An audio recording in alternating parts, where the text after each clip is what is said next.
Darcy Lynn Farmer was the bright-eyed girl who made America believe in magic again. With nothing but a puppet, a song, and her soft Oklahoma accent, she won hearts and became famous on America's Got Talent. But 8 years later, that dream has turned into a fight.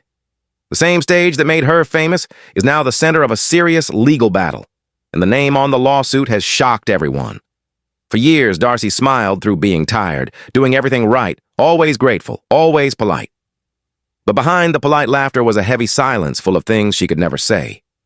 Now, at 20 years old, she has finally broken that silence. In court papers that came out in 2024, she says one of the show's most powerful people mistreated her and caused emotional harm. The girl who once spoke through puppets is finally speaking for herself, the rise of a young star. Darcy Lynn Farmer was born on October 12, 2004, in Oklahoma City, a place far away from the bright lights of Hollywood. Her parents, Clark and Misty Farmer, said she was a quiet child, polite, but very thoughtful. She loved to sing around the house, often performing for her brothers. But her shyness was really bad. The idea of standing on a stage scared her.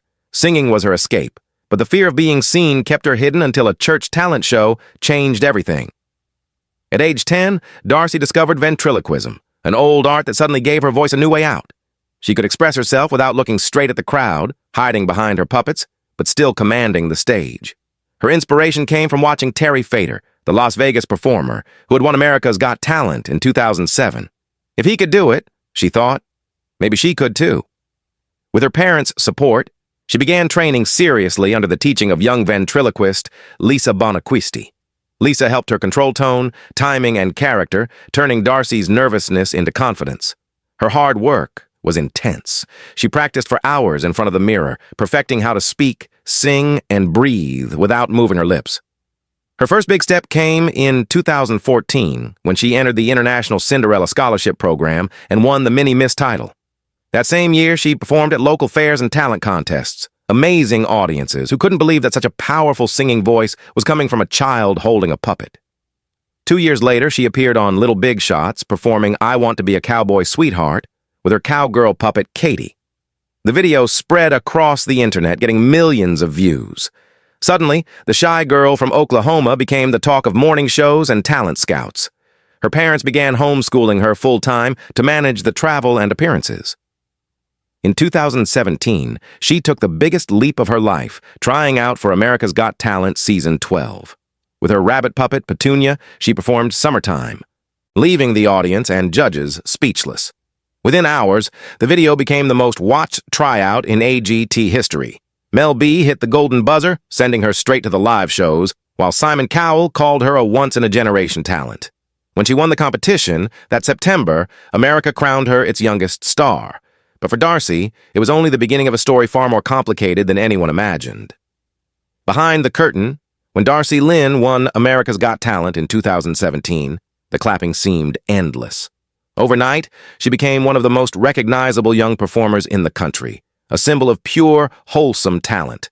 But the moment the cameras stopped rolling, reality set in. The little girl with the puppet wasn't just a contestant anymore. She was a product of one of the most powerful entertainment machines on television. By December of that year, she was already headlining her own tour, Darcy Lynn and Friends Live. What began as 5 small local shows turned into a 52-city whirlwind. Tickets sold out in minutes. Fans lined up outside theaters and news outlets called her America's New Sweetheart. Her schedule included appearances on The Today Show, the Grand Ole Opry, and Christmas in Rockefeller Center. Then came NBC's holiday special, Darcy Lynn, My Hometown Christmas, in 2018, featuring stars like Pentatonix, Toby Keith, and Kristen Chenoweth. For a girl who had only just become a teenager, it was an unimaginable rise. But behind the spotlight, Darcy's life was spinning out of control. She was still trying to finish school assignments on airplanes, memorizing routines between interviews, and smiling through exhaustion. Every part of her image, her clothes, hair, tone of voice, even her puppet dialogue, was watched and approved. She was a kid trapped in an adult's schedule, a tour worker recalled. If she complained, people reminded her how lucky she was. The emotional pain got worse when her relationship with the judges changed. Simon Cowell still praised her publicly, but Mel B, who had once championed her with the golden buzzer, became distant and, according to production whispers, critical behind the scenes. Moments that looked fun on camera sometimes had tension. During one taping, Darcy joked through her puppet, "So, guys, what part of I'm singing do you not understand? You just stand there with your mouths closed like you always do." The audience laughed, but insiders said it was more confession than comedy. By 2023, Darcy returned to AGT Fantasy League, hoping to reinvent herself. She left the puppets behind, picked up a guitar, and sang solo. Simon called her courageous, yet others dismissed the performance as losing her charm. For the first time since childhood, Darcy felt invisible on the very stage that had once crowned her a star, a stage that now seemed to belong to everyone but her. The breaking point. The decision to take legal action didn't come overnight. It began with quiet frustration, canceled meetings, creative control denied, and whispered criticism she wasn't meant to hear. Darcy had always been polite, professional, and eager to please, but years of being told to smile more and stick to what works began to break her down. In early 2024, she told a friend that she felt used and invisible. She wanted to evolve, to write her own songs, to be seen as a musician rather than a ventriloquist, forever tied to her childhood. But attempts to discuss her direction reportedly led to ridicule from one particular judge. According to leaked documents later mentioned in entertainment media, the judge made comments that hurt her confidence and mental health. By mid-2024, Darcy's lawyers filed a complaint citing emotional distress and professional misconduct. The name of the judge was not revealed to the public, but sources close to the case hinted it was someone she had once deeply admired, a mentor turned opponent. The claim said there was verbal harassment, intimidation, and career interference. Fans were stunned. How could the sweet, soft-spoken girl from Oklahoma be in a legal battle with a global franchise? To those who knew her story, it wasn't shocking at all. Behind her innocence was a young woman finally demanding the respect she had been denied. "I used to feel so uninspired," she said in a brief interview later that year. "Now, I'm ready to confront what hurt me." Those words spread across social media like wildfire. For many, Darcy's case became a symbol not of rebellion, but of reclaiming identity. She wasn't suing for money. She was suing for her voice. And for the first time, she was using it loudly. The scandals that changed AGT. Darcy's case didn't come alone. It was part of a disturbing pattern that had been growing behind the glamorous image of America's Got Talent. Over the years, several contestants and crew members had raised concerns about safety, treatment, and emotional exploitation. But the most shocking moment came in October 2021, when stunt performer Jonathan Goodwin nearly lost his life during rehearsals for AGT Extreme. Goodwin, known for his daredevil escapes, was hanging upside down between two cars, trying to free himself from a straitjacket before the vehicles crashed together. The stunt went horribly wrong. The cars crashed too early, exploded into flames, and crushed him before the safety crew could react. The result was terrible. Third-degree burns, broken legs, shattered shoulder blades, a lost kidney, and permanent paralysis from the waist down. His career was over. In 2022, Goodwin filed a lawsuit against Marathon Productions, accusing AGT of gross negligence and lack of safety measures. His legal team argued that the show valued spectacle over human safety. It wasn't just an accident, it was a system failure. That same year, another lawsuit came back up. This one against Tyra Banks, a former AGT host. Filed by a mother called Jane Doe. It said that Banks physically and verbally mistreated her young daughter during filming. The child had been performing a family song when Banks allegedly pulled her hair, shook her shoulders, and made cruel remarks that the girl was an accident.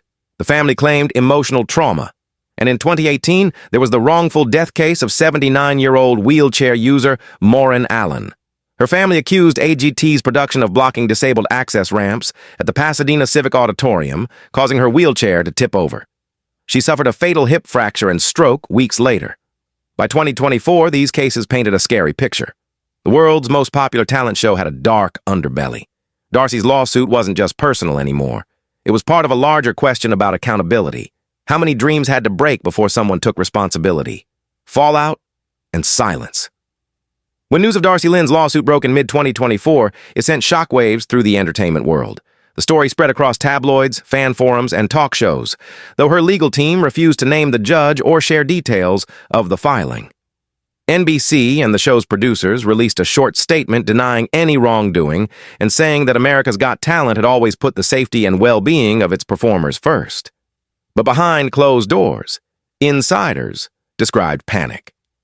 The network feared a domino effect. If Darcy spoke out, others might follow. For Darcy, the weeks after filing were heavy and isolating. She stopped doing interviews and left social media.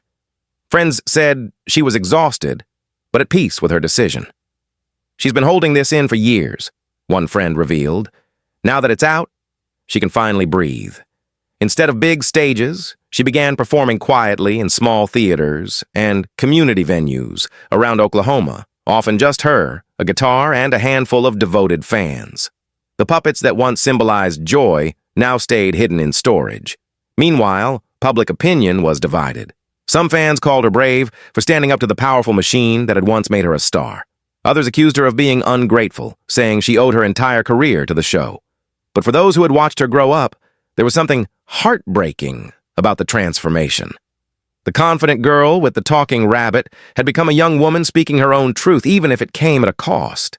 By late 2024, the lawsuit was still ongoing, its proceedings sealed by court order. Yet, the silence surrounding it spoke volumes. For the first time, AGT was under scrutiny, not for its ratings, but for its humanity. And Darcy Lynn, the girl who once stood trembling before millions, had become the one holding the stage accountable. The larger truth. As months passed, Darcy Lynn's lawsuit transformed from a headline into a symbol. It was no longer just about one performer's pain. It became a mirror for the entire reality TV industry. Behind every standing ovation and golden confetti moment lay years of exhaustion, manipulation, and lost innocence. For decades, America's Got Talent had built its empire on emotional stories, often from children and ordinary people who were unprepared for overnight fame. Darcy's case forced viewers to ask, what happens when the applause fades? Those close to her say the experience changed her completely. She stopped chasing perfection and began writing her own music, songs about control, pressure, and freedom. One unreleased track, reportedly titled Push Our Luck, was inspired by her semi-final performance, where she dared to appear without her puppets for the first time. It became her quiet rebellion, a declaration that she no longer needed anyone's approval to exist as an artist. Industry insiders began to take notice. Former contestants privately praised her courage, calling her lawsuit a turning point. For years, rumors had circulated about the emotional toll AGT placed on its talent, how minors were overworked, how creative rights were stripped away, and how image contracts silenced them. Darcy's voice shattered that silence. By 2025, while the legal process continued, Darcy returned to small-town stages across Oklahoma, performing under her real name, without the spectacle. Fans who saw her describe a different presence, less rehearsed, more human. She no longer spoke through puppets. She spoke from pain, growth, and understanding. For many, Darcy Lynn Farmer's story is no longer just the tale of a girl who won America's Got Talent. It's the story of a woman who learned that the greatest act of ventriloquism isn't speaking without moving your lips. It's finding your real voice after years of being told to stay quiet. Darcy Lynn's journey is a bittersweet reminder that fame often comes with a hidden price.